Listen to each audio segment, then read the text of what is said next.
Hello friends, कैसे हैं आप सब लोग। आशा करता हूं कि आप सब लोग बहुत अच्छे होंगे, मस्त होंगे, स्वस्थ होंगे।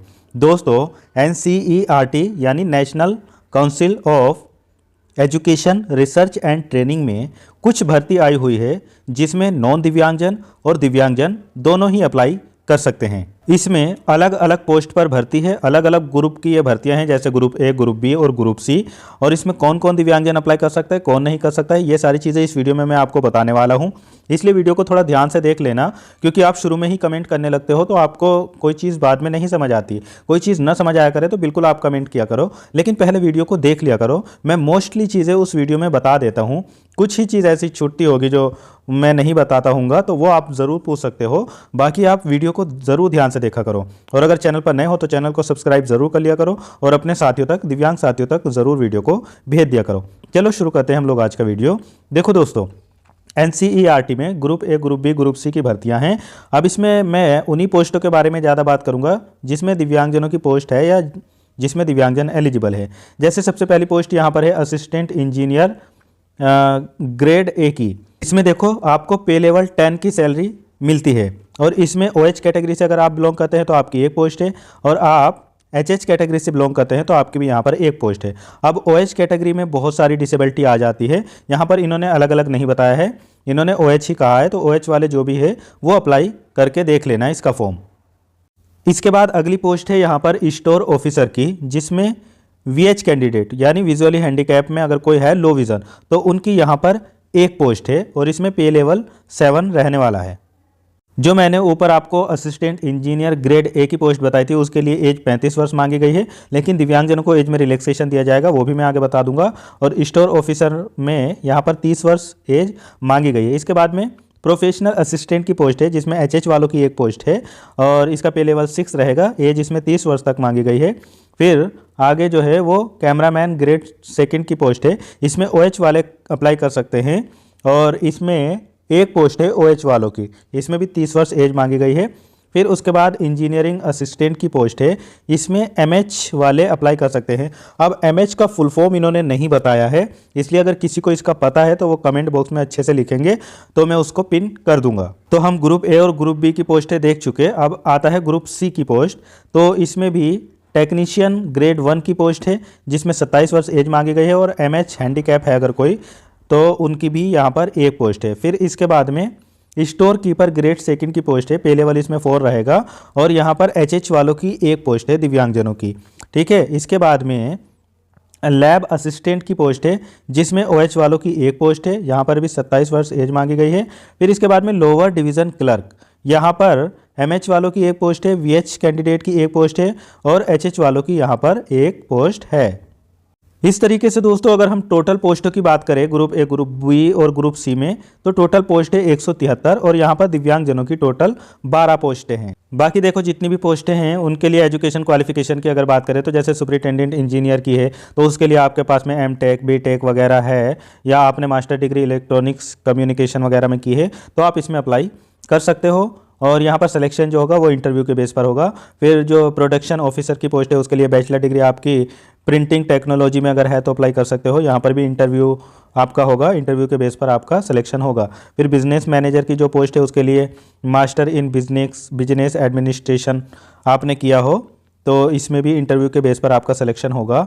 असिस्टेंट प्रोडक्शन ऑफिसर की जो है उसमें भी डिग्री आपके पास में होनी चाहिए प्रिंटिंग टेक्नोलॉजी वगैरह से, तो आप इसमें अप्लाई कर सकते हो। असिस्टेंट इंजीनियर ग्रेड ए, जिसमें दिव्यांगजन भी अप्लाई कर सकते हैं, उसमें आपके पास में बैचलर डिग्री इन इलेक्ट्रॉनिक्स या कम्युनिकेशन इंजीनियरिंग, या engineering with specialisation in information technology में अगर है तो अप्लाई कर सकते हो, या मास्टर डिग्री इन इलेक्ट्रॉनिक्स या कम्युनिकेशन में है तो अप्लाई कर सकते हो।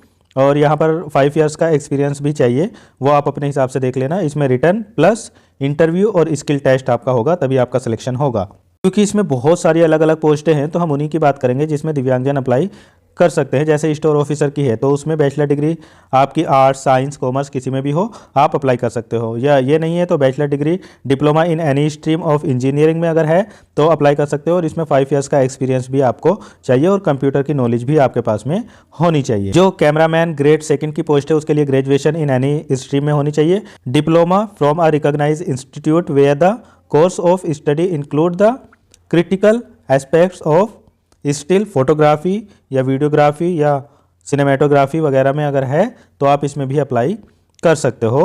और इसके अलावा अगर यहाँ पर देखें तो जो टेक्नीशियन ग्रेड 1 की पोस्ट है उसके लिए 10th या 12th होना चाहिए। 3 years diploma with electronics communication या इससे कोई और रिलेटेड है तो आप इसमें अप्लाई कर सकते हो। इसमें 3 इयर्स का एक्सपीरियंस भी मांगा गया है। स्टोर कीपर वगैरह की पोस्ट पर आपको अप्लाई करना है तो उसके लिए बैचलर डिग्री आपके पास में होना चाहिए, आप अप्लाई कर सकते हो। इसके बाद आती है लोअर डिवीज़न क्लर्की की पोस्ट, उसके लिए आपके पास में इंटर होना चाहिए और टाइपिंग स्पीड 35 वर्ड इंग्लिश में हो या 30 वर्ड पर मिनट हिंदी में हो तो आप इसमें अप्लाई कर सकते हो। इसमें आपका रिटन टेस्ट होगा और टाइपिंग टेस्ट होगा, आपका सिलेक्शन हो जाएगा। बाकी और भी इसमें बहुत सारी पोस्टें हैं, अगर आप किसी में एलिजिबल हो, आपके पास में उससे रिलेटेड क्वालिफिकेशन है तो आप अप्लाई कर देना। देखो ये फॉर्म फिल होना शुरू हो गए हैं 27/12/2025 से और ये 16 जनवरी 2025 तक इसके फॉर्म भरे जाएंगे, इस चीज़ का आप ध्यान रखना। बाकी जिन पोस्ट के लिए इसका रिटर्न होना है या स्किल टेस्ट होना है या इंटरव्यू होना है उसके लिए आपको वेबसाइट पर बता दिया जाएगा, आप उस पर विजिट करते रहना। देखो यहाँ पर लिखा हुआ है दिव्यांगजनों में अगर आप ब्लाइंडनेस या लो विजन है अप्लाई कर सकते हैं, डेफ एच अप्लाई कर सकते हैं, लोकोमोटर डिसेबिलिटी वाले हैं तो अप्लाई कर सकते हैं। और इसके अलावा CP, leprosy, down syndrome, acid attack victim या मस्कुलर डिस्ट्रोफी वगैरह वाले हैं या autism, intellectual disability, specific learning वगैरह, मेंटल इलनेस या एमडी वाले हैं तो भी अप्लाई कर सकते हैं। अब OH कैटेगरी में इन्होंने ये नहीं बताया कि OA, OL, BL कौन कौन अप्लाई कर सकता है, तो जब आप फॉर्म फिल करके देखोगे तो उसमें आपके सामने ऑप्शन आएगा तो अपने हिसाब से चूज़ कर देना। रिजर्वेशन यहाँ पर उन्हीं लोगों को मिलेगा जिनका 40% या उससे ज़्यादा का होगा। 40% से कम वालों को यहाँ पर एज वगैरह में रिलैक्सेशन नहीं दिया जाएगा। अब देखो मैंने बताया था पीछे कि इस पोस्ट के लिए इतनी एज मांगी गई है, इतनी मांगी गई है, तो उसमें अगर आपको एज में रिलैक्सेशन चाहिए, अगर आप PWD UR वाले हैं तो 10 साल का रिलैक्सेशन मिलेगा, आप PWD OBC वाले हैं तो आपको 13 वर्ष का रिलैक्सेशन मिलेगा और आप PWD SC ST वाले हैं तो आपको 15 ईयर्स का रिलैक्सेशन यहाँ पर दिया जाएगा।